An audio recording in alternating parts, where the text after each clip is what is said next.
સંબંધોમાં શક્તિ અને બુદ્ધિ બંને કરતા સમજદારી અને ભરોસો વધારે અગત્યનો છે. મોબાઈલમાં નેટવર્ક અને સંબંધના ભરોસો ના હોય ને તો લોકો અક્સર ગેમ જ રમે છે. સમજાય અને વંદન. તમારા જીવનના દરેક સુખ દુઃખ અને કદમ પર ધ્યાન આપનાર બે જ વ્યક્તિ હોય છે. એક જેને તમે વહાલા છો તે, અને બીજું જે તમારો વિરોધી છે તે. અનુભવ ઉંમરથી નહીં પણ પરિસ્થિતિથી આવે છે. સારા સમય કરતા ખરાબ સમય જિંદગીમાં ઘણું બધું શીખવી જાય છે. મનુષ્યમાં સૌથી ભાગ્યશાળી એ કહેવાય જેની પાસે ભોજનની સાથે ભૂખ છે, પથારી સાથે ઊંઘ અને ધન સાથે ધર્મ છે. ફરીથી શરૂઆત કરવી પડે તો ગભરાશો નહીં, કારણ કે આ વખતે શરૂઆત શૂન્યથી નહીં પણ અનુભવથી થશે. જન્મ થવા પર વહેંચાતી મીઠાઈથી શરૂ થતી જિંદગીની આ રમત શ્રાદ્ધની ખીર પર આવીને અટકે છે. બસ આ જ તો જીવનની મીઠાશ છે. દુર્ભાગ્ય એ છે કે માણસ પોતે બંને વખતની બંને વસ્તુ નથી ખાઈ શકતો. બે વસ્તુ જીવનમાં સફળતા નક્કી કરે છે. એક, જ્યારે તમારી પાસે કશું જ નથી ત્યારે તમારું મેનેજમેન્ટ, અને બીજું, જ્યારે બધું જ છે ત્યારે તમારું વર્તન. જીવનનો દરેક ક્ષણ એટલો સરસ જીવો કે દોસ્તો, જ્યારે પણ આપણને આપણો ભૂતકાળ યાદ આવે ને ત્યારે ખુશી થાય, અફસોસ નહીં. સમય ક્યારેય ખરાબ હોતો નથી, પણ આપણી ઈચ્છા સમય સાથે પૂરી ન થાય એટલે સમય ખરાબ લાગે છે. સાદર વિશાળ છે, પણ આપણને એટલું જ પાણી મળશે જે કે આપણી હથેળી છે. સાહેબ, એવી જ રીતે કુદરતની કૃપા અગણિત છે, પણ કૃપા એટલી જ મળશે જે કે આપણી શ્રદ્ધા હશે. હંમેશા પરિવાર સાથે રહો, કેમ કે એક એવી જગ્યા છે જ્યાં આપણને આપણી ખામીઓ સાથે સ્વીકારવામાં આવે છે.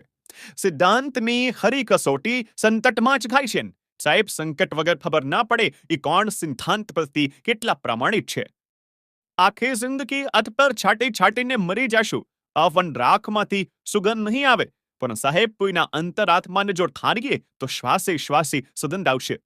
મગજ ઉપર ભાર સારો લઈ હૈયામાં બરતાટ સારો નહીં. પોલું નાખો દિલ દોસ્તો પાસે, આ મૂંઝવણનો કારોબાર સારો નહીં.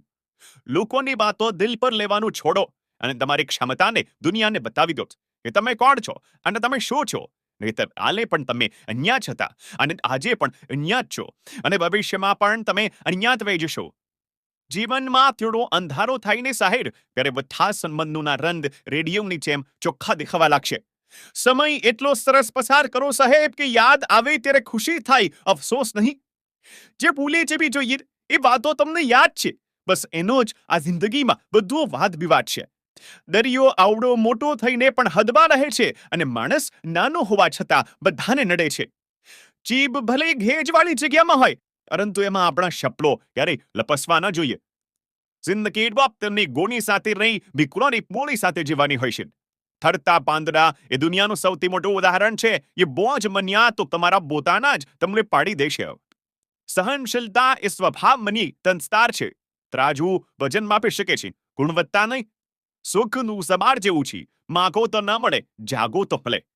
સંબંધો એવા રાખજો કે તમને એવું ના લાગે કે તમને સૌથી સારી રીતે મળી છે, પણ એ વ્યક્તિને લાગે કે તમારાથી સારું બધા જ કોઈ નહીં મળે.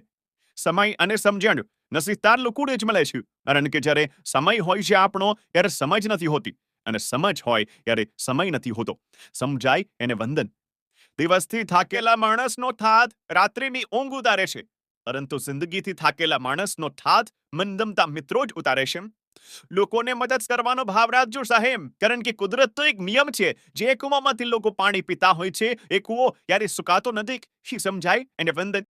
જ્યારે દુઃખ અને કડવી વાણી મીઠી લાગવા લાગે ત્યારે સમજી જવું કે આપણને આ દુનિયામાં જિંદગી જીવતા આવડી ગયું છે.